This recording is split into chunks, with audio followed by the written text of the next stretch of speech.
Le titre de ce livre, Racheté pour l'éternité. Est-ce qu'un chrétien peut-il perdre son salut? Il est écrit par le bien-aimé frère Jacob. Nous sommes présentement à la partie 17 de ce livre, au chapitre 4, petit 1 sous 5. Chapitre 4, petit 1 sous 5.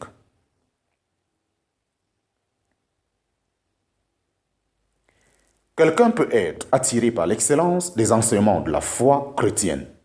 Ses sentiments peuvent être touchés sans qu'il en résulte du fruit pour Dieu. Telle est une leçon de la parabole du semeur. En parenthèse, Matthieu chapitre 13, 1 à 9, 18 à 23. La sémence est toujours la même, mais elle est en contact avec plusieurs sortes de terrains. Il y a le sol dur, le chemin sur lequel l'annonce de l'évangile ne peut même pas laisser une impression derrière elle. Il représente un cœur endurci. Il y a aussi un terrain qui ne consiste qu'en une fine couche de terre sur un rocher. La parole est reçue avec joie, elle touche les sentiments, mais ne perd pas une véritable repentance. Aussitôt que la persécution ou des difficultés se présentent, la parole est rejetée. Ensuite, il y a une terre qui paraît propice pour la sémence, mais les épines et les ronces étouffent la bonne sémence. Ce sont des hommes qui laissent les soucis de la vie étouffer l'impression reçue par l'évangile. Dans les trois cas, la sémence ne porte pas du fruit. Seule la bonne terre préparée porte du fruit richement.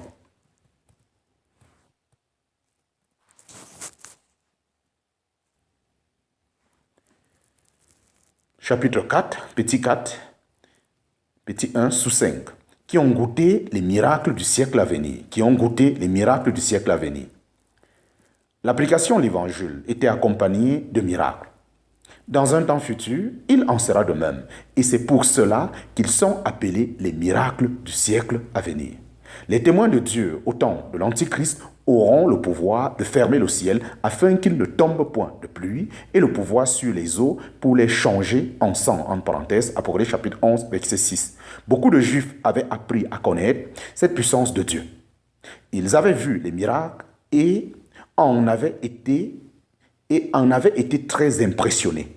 Cependant, cela ne signifiait pas du tout que leur cœur avait changé, en parenthèse, Jean chapitre 2, versets 23 à 25. Oui, devant le trône du jugement, il y aura même des personnes qui auront fait elles-mêmes des miracles et chassé des démons au nom de Jésus, mais desquels le Seigneur devra dire « Je ne vous ai jamais connu », en parenthèse, Matthieu chapitre 7, versets 22 à 23. Quelqu'un pouvait donc avoir joui de ces 5 privilèges et cependant ne pas être un enfant de Dieu, même ne pas être un enfant de Dieu. Quelqu'un pouvait donc avoir joui de ces 5 privilèges et cependant ne pas être un enfant de Dieu, comme le montrent les versets d'Hébreux chapitre 6, 7 à 10. Car la terre qui boit la pluie, qui vient souvent sur elle et qui produit des herbes utiles pour ceux pour qui elle est aussi labourée, reçoit de Dieu de la bénédiction. Ceci est comparable au 4e terrain, la parabole du semeur. Ensuite, le verset 8 présente l'aspect opposé, mais si elle porte des épines et des chardons, elle est reprouvée et près de la malédiction, et si sa fin est d'être brûlée, sa fin est d'être brûlée. Ensuite, le verset 8 présente l'aspect opposé. Mais si elle porte des épines et des chardons, elle est reprouvée et près de la malédiction, et sa fin est d'être brûlée. Ce dont il est parlé ici sont comparables à ce terrain à épines de la parabole du semeur. Ils n'ont jamais porté du fruit pour Dieu.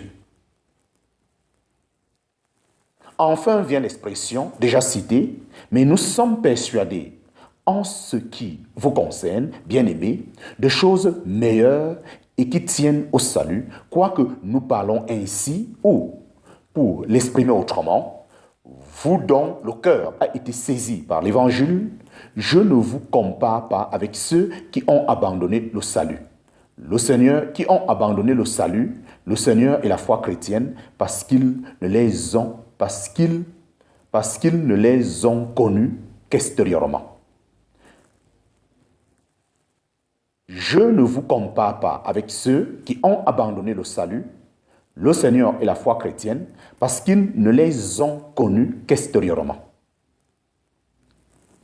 Chapitre 4, petit 4 sous 2. Pour quel motif l'auteur de l'Épître écrit-il ces choses? Si l'auteur était persuadé que son lecteur était sauvé et qu'il ne pouvait plus perdre le salut, pourquoi donc plaçait-il ces choses? Pourquoi donc plaçait-il ces choses, en parenthèse, Hébreux chapitre 6, versets 4 à 6, devant ses yeux? La raison principale de cette déclaration est la possibilité que parmi les croyants, certains non convertis se soient glissés, desquels, à la suite des persécutions continuelles, risquaient de retourner au judaïsme. Ce passage devait leur montrer les dangers d'un tel abandon, mais il devait avant tout leur ouvrir les yeux sur la situation de leur cœur encore inconverti. S'ils retournaient au judaïsme, il n'y aurait plus de salut possible pour eux, mais s'ils restaient dans leur état actuel, ils n'étaient pas non plus sauvés, car il fallait ajouter la foi du cœur à leur profession chrétienne. Ils ne faisaient pas partie de ceux dont l'auteur était persuadé qu'ils étaient sauvés. Ces considérations étaient par ailleurs un sérieux avertissement pour les Juifs réellement convertis. Presque une telle chute était si lourde de conséquences. Ils devraient sentir que la tendance à la position chrétienne, conciliante avec le judaïsme, était un terrible péché et un déshonneur pour le Seigneur. Cette tendance devrait être radicalement rejetée. Ils devraient au contraire rassembler toutes leurs forces pour faire des progrès dans le chemin de la foi chrétienne. Amen et amen et amen.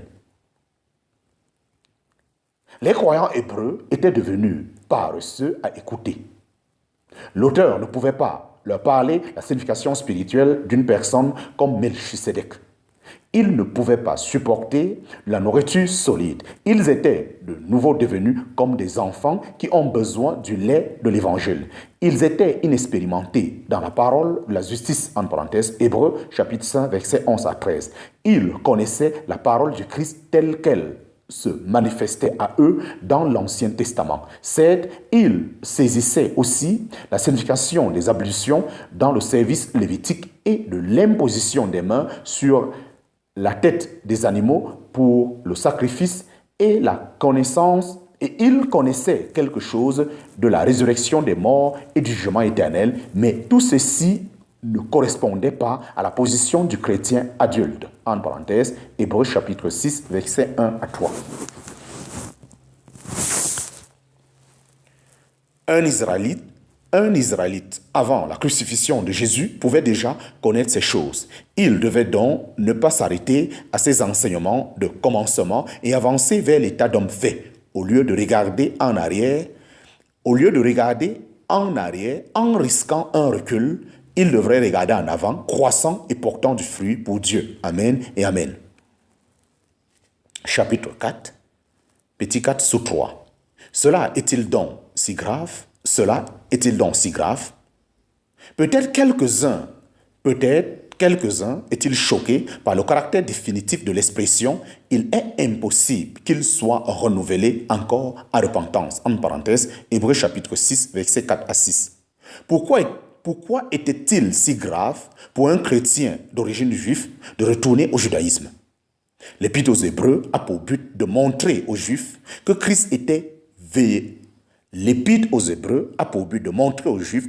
était vraiment le Messie et l'accomplissement de toutes les figures et les ombres du temps de la loi. Celui qui s'était tourné vers la doctrine chrétienne avait reconnu le péché commis par son peuple en crucifiant Jésus le Messie. Maintenant, s'il retournait au judaïsme, il répétait, le sachant et le voulant, le crime commis contre Christ.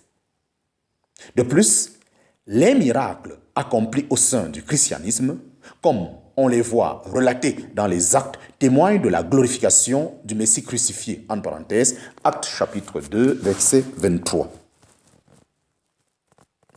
Actes chapitre 2, verset 32 à 33, Actes chapitre 3, verset 14 à 15, de la présence du Fils de Dieu dans le ciel.